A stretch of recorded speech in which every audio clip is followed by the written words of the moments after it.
Dr.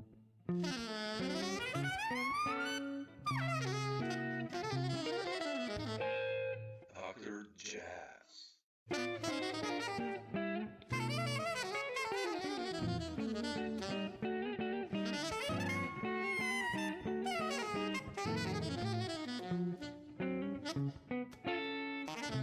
Are you in Denmark now, or? Yeah, Copenhagen. Okay. I think you're the world's busiest jazz musician. Yeah. You're drinking your sixth espresso probably today. No, I'm just kidding. No, but seriously, I mean, I've been following your stuff for the last 20 years or something, and you have so much music out there and so busy, and you seem to have so much love for the music as well, like a historian, and you are sending pictures all the time, and Right. but I want to start first with the quintet. I listened to it live at the H15 Studio, and man, that's a swinging record. Yeah. What's the story of this album? And this, I mean, it's actually a band, right? It's a band. I've had the band for 12 or 13 years. Wow, okay. And I handpicked these guys. I spent a year finding the right guys. Wow. Because I had a very clear vision about what I wanted to do. Basically, I come out of, I studied with Ed Thigpen. I spent my whole youth learning how to actually play jazz drums well, like the aesthetic of it. The tradition. And it's very important to me. Yeah, well, the tradition, but also the actual language. I mean, Brother Youssef Latif says, the tradition, if people talk about the tradition, they should understand that the tradition is innovation. That's the tradition. And so I wanted to take all those skills I had about playing jazz, which is, having a good sound on the instrument, improvising over form, swinging, like all these like virtues that you learn from studying jazz music. And I wanted to make music that, didn't neglect all those things, but at the same time was contemporary. I wanted it to sound like contemporary music. And I wanted to be free about it. So the reason I have this band and the reason it's these people is that they are all experts in, the language and have studied it deeply. And at the same time, they're totally free. They're totally free. They can go into, post Fluxus, post Cage, post Magritte, post everything in a heartbeat, like in the middle of a B section of an Elmo Hope tune. They can go somewhere totally different. And that's what this band is about. It's about contextualizing the past into the future, ancient to the future, as some might say. It's not a new idea. A lot of people want to do this. And that record you're referring to is the second album. There was a studio record that came out in 2018. And now this one is like kind of a document of how we sound live. Yeah, it's killing. I mean, I love it. It's really, many people know you mostly from this open free playing. Although you did the stuff, with Kurt and all those guys and Jakob, and which is, but like I love this one because it's so much swing in there. It's beautiful, man. Thank you very much. Really cool. Yeah, but otherwise, how do all these projects happen with you? I checked it. I thought I was up to date with you, but obviously I was not. So I checked your Bandcamp, and there's a trio with Wilbur Dio that you did, then with Wadada, and right.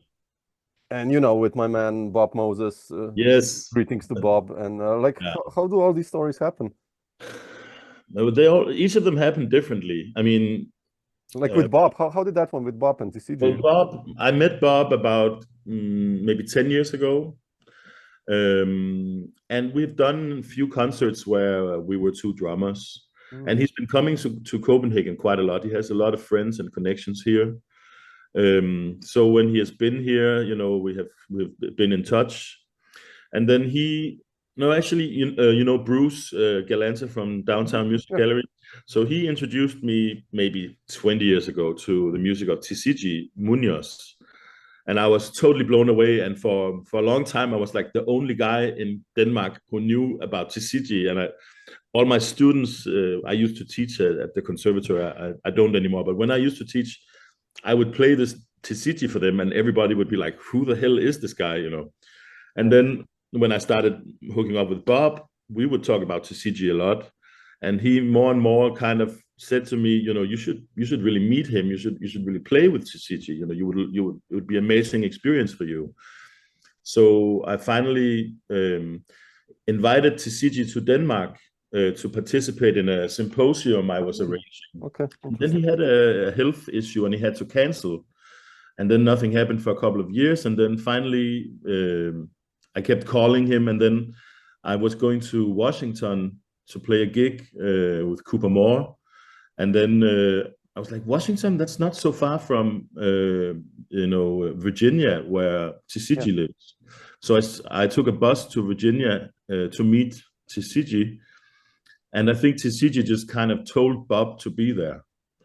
Those two have a very beautiful relationship, and they carry each other, they help each other, they care for each other.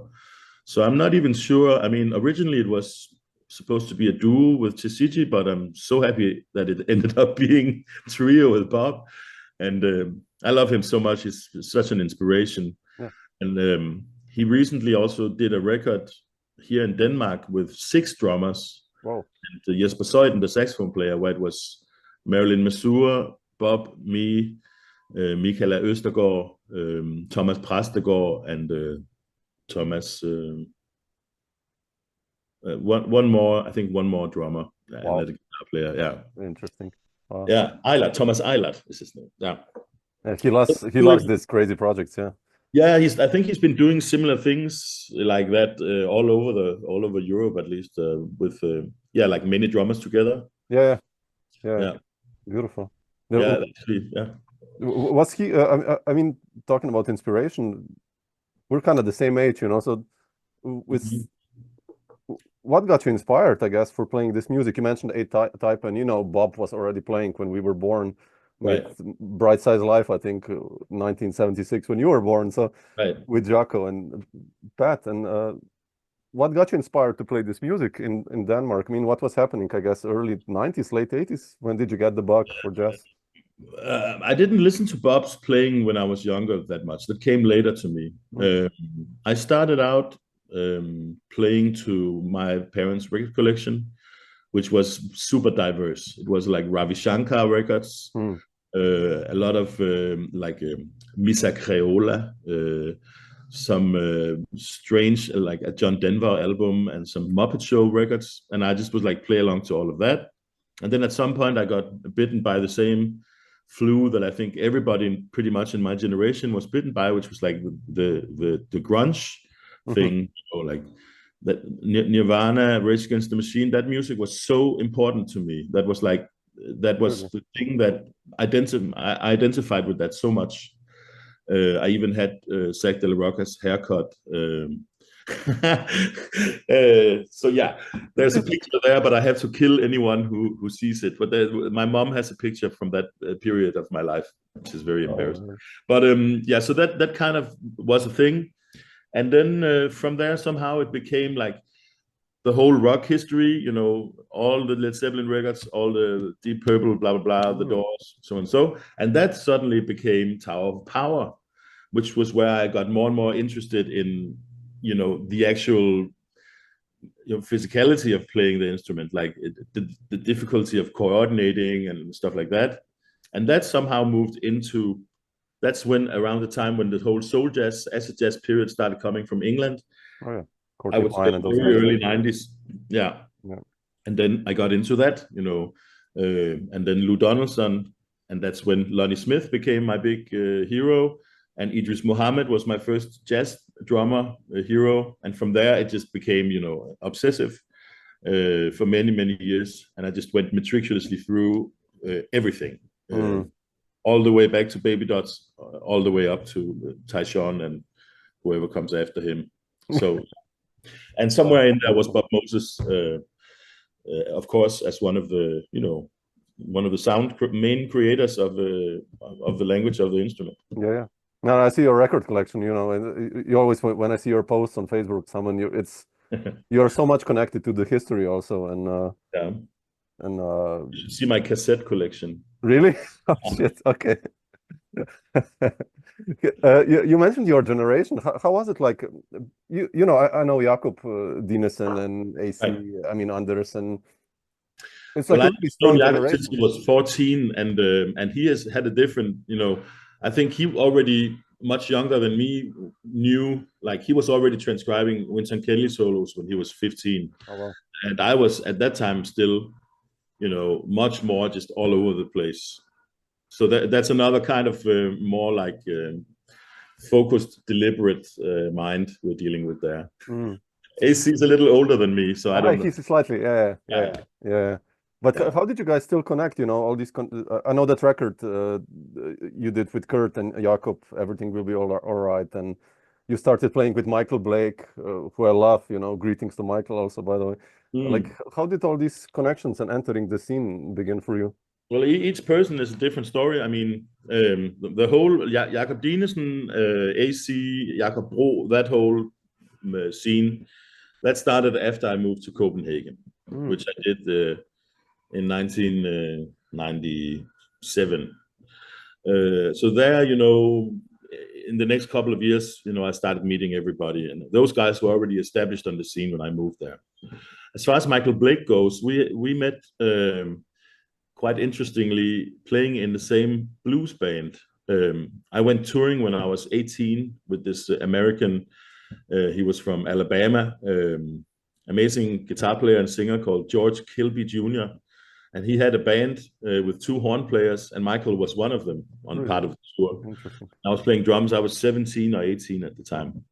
And I didn't know. I think Michael had just released his first album as a leader, the Kingdom of Champa record, just come out. That's And he was amazing. like, it's a masterpiece. Yeah. He just left the lounge list. It's like, so he was in that place in his life. And I was, I'm 10 years younger at least.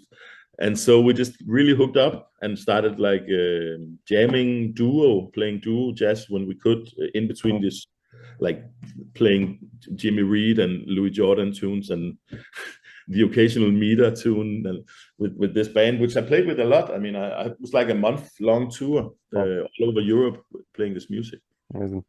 Yeah, so that's how I met Michael, and then we did the friendship, stayed, and I asked him to play on my record with Lonnie Smith in 2002, and around the same time he produced the first Blake Tatar record himself. Yeah. Well, interesting. How did all these connections with the US players also begin? Because you've done so many records with legends of jazz or played with them or connected. Did you like start to travel regularly to New York as well, or like how did all this begin for you? Well, I lived in New York for a while. Oh, you did? Okay. I have dual citizenship. My father's American, so I go there as I hope once a year or sometimes a little less, but I go there quite often. And I realized quite early that the best way to get better at playing was to get as close as possible to the people who invented the music. So it just became like, I have to be around Sam Rivers. I wanted to ask you about Sam. Yeah. How am I going to find out what's going on if I haven't played with him? Same thing with Paul Bley, same thing with Brother Youssef, and many others. So I just was always, and I just took a loan in the bank. I mean, I'm still paying off some of those records. Wow. But I had no, to me, it seemed like the most important thing at all to do, to make sure that there was a connection between me and those people, that I had met them, heard how they talk, seen how they move, and heard my sound with their sound. And I just went for it and spent all my money on all my time on that. And today, now that many of those people are gone, I'm so happy that I had the clarity so early on to do that, because it's so valuable to me now. Because these people are really, I mean, you think it's a cliche, but I mean, it's really not. They are inside. They stay in me. They are they are ancestors, and I represent them when I play. So I'm so grateful for this, connection. And almost all of the people that I really wanted to experience playing with. I managed to do. There were a couple of ones that I didn't make it in time, but a lot of them. Amazing. Yeah. It's nice that you can put on your record with Sam Rivers on it or Paul Bley. I mean, that's incredible, right?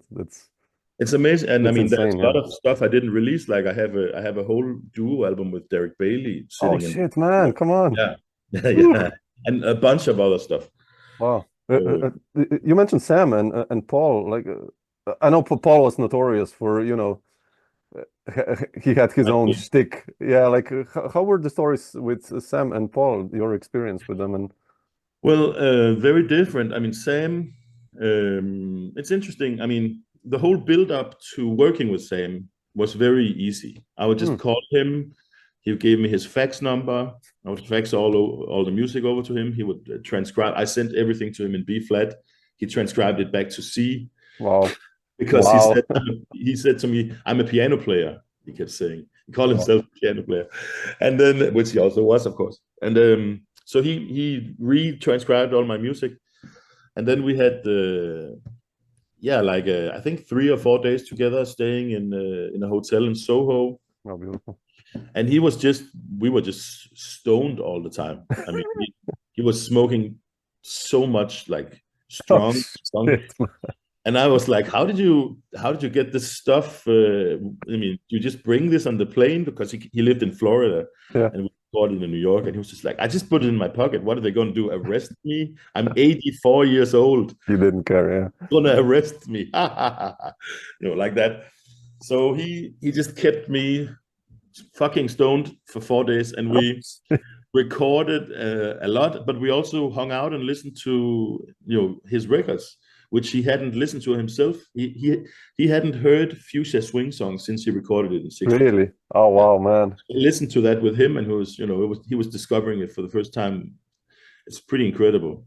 Crazy. So that was a great hang. And then after the recording was made, he kind of became he changed his attitude to me a little bit. I think there was a thing about it became 2 records, which I had been clear about, but he somehow didn't feel that I had been clear. So I think he felt like I maybe took advantage of him, which I really didn't try to in any way. So that ended a little weird. Whereas with Paul Bley, it was the total opposite. There, you have to go through all kinds of shit to get to the guy. He was in every way he was being as difficult as possible to make it happen. But then when it happened, he was super sweet, super collegial, super supportive. And all the time after we made the record, really like agreed to do a concert with me, stayed in touch with me, and basically just being really, really sweet and very warm. So whenever I'm hanging out with other musicians, and they always, have the same rap about, everybody has a story about how Paul Bley was an asshole, I'm always saying, that's not the whole picture. I mean, he was a very warm, a very beautiful guy who just, I think maybe was in a way so emotionally exposed also in his music that he had several kinds of defense happening. Yeah, making sure that he didn't, like, nobody can get in a punch in and hurt him emotionally. That's my take. Like, actually a very, very deep and vulnerable, sensitive guy. Interesting. It's kind of like Paul Motion sometimes reminds me, the same generation, like when I talked to Samuel Blaser, and he said, like, he called Paul, and Paul was like, yeah, 5,000 for the recording. That was it. Like, okay. But then once you get to know him, everyone said, like, okay, he was. I didn't know Paul personally. I mean, I have many friends who knew him, and they all say that. And that same generation, right? Kind of. A few times, yeah. But I mean, I wish I had known him, because he has meant so much to me as a musician and composer, and I often found myself in situations where people were hearing him as the way the drums should be played, and I had to deal with that somehow.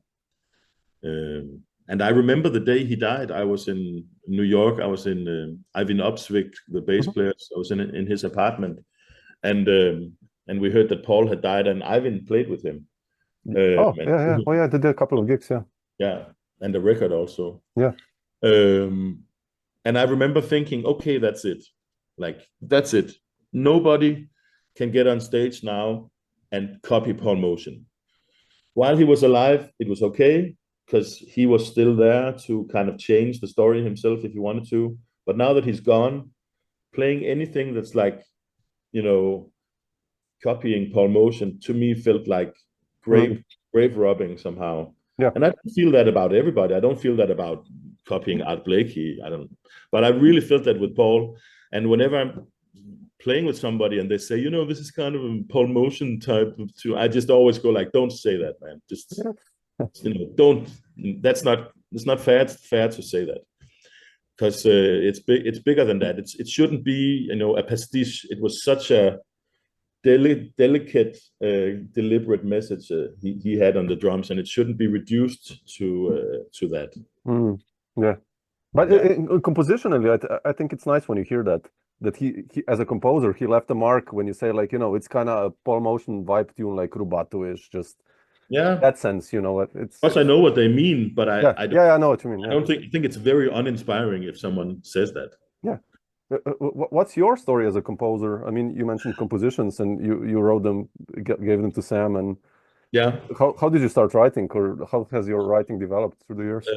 Well, the way it started is not the same as it's developed into. I think I started out very like just sitting at the piano or trying to find things I liked and then writing them down. And often getting lost in the process of it, and then maybe not really writing down what I was hearing, but more like writing down what I was trying to do on the piano.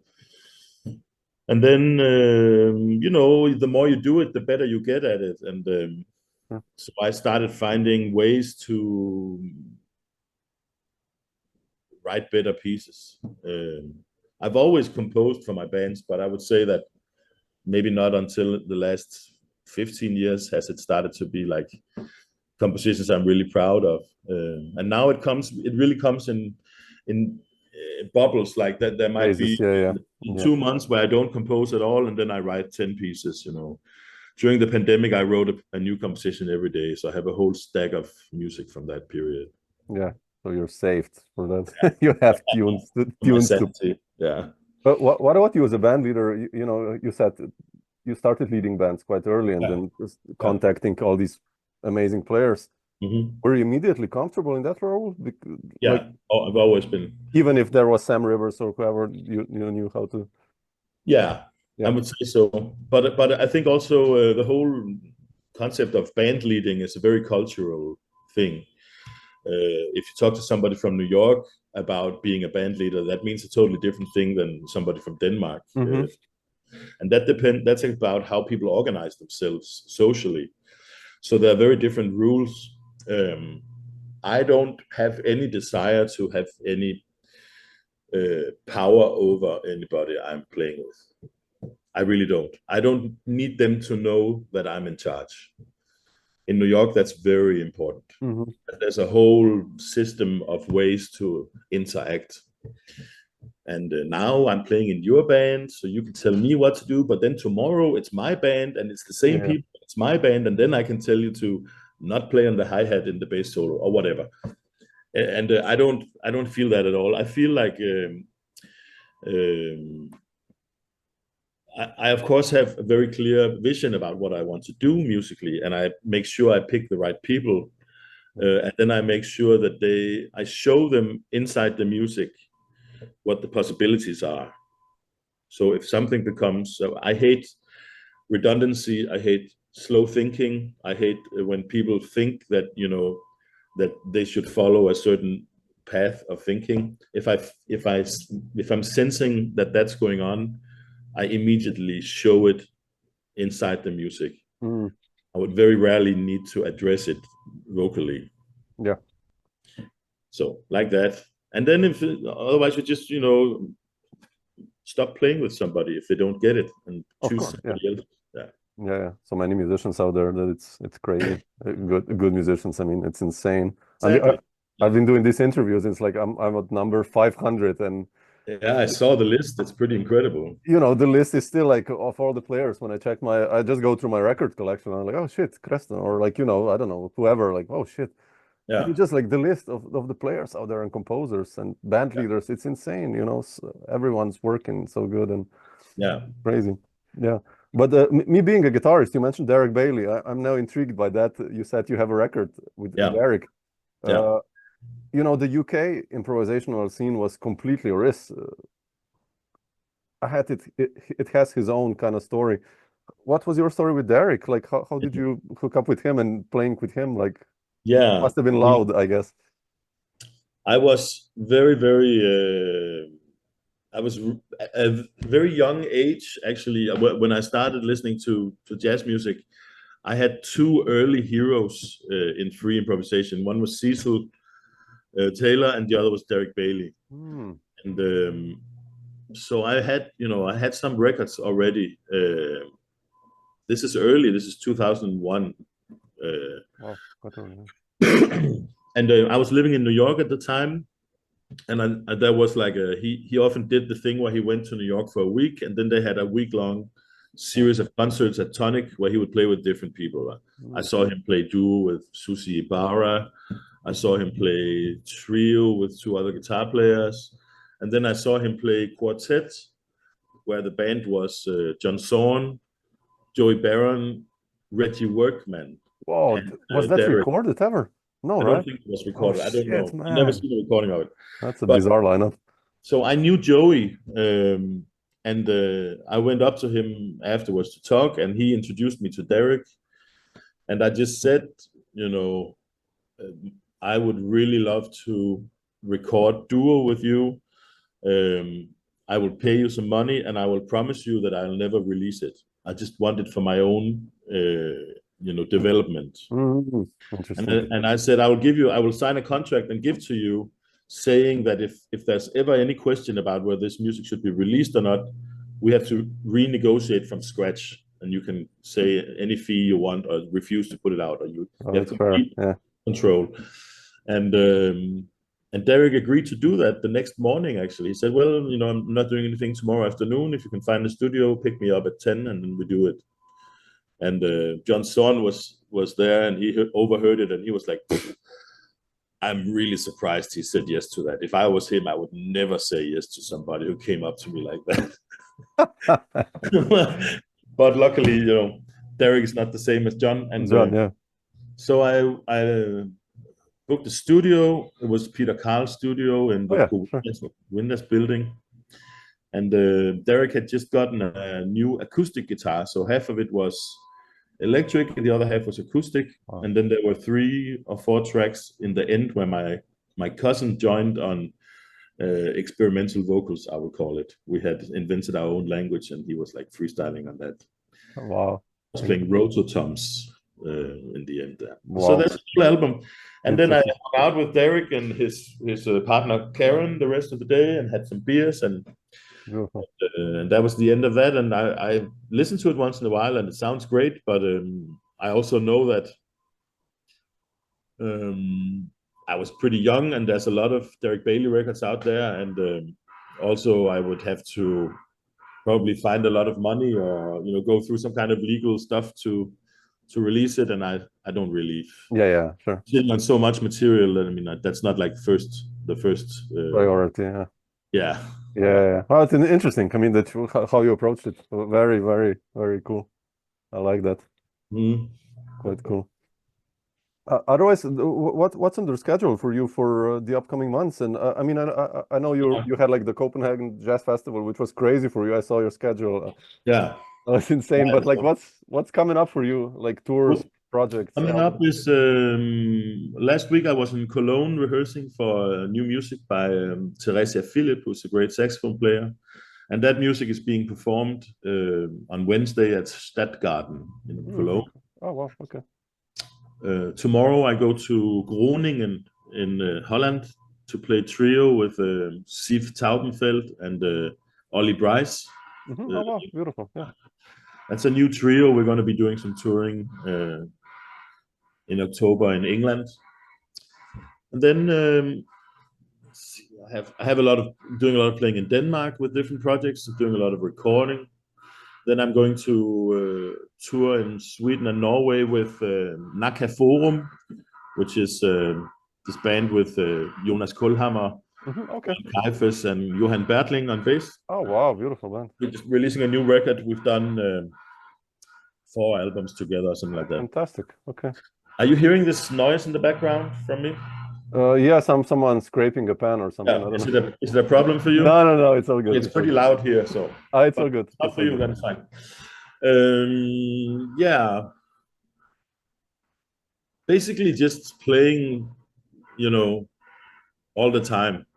Yeah. Oh, yeah. Then I have 3 days in Lithuania with a trio of 3 drummers. Wow.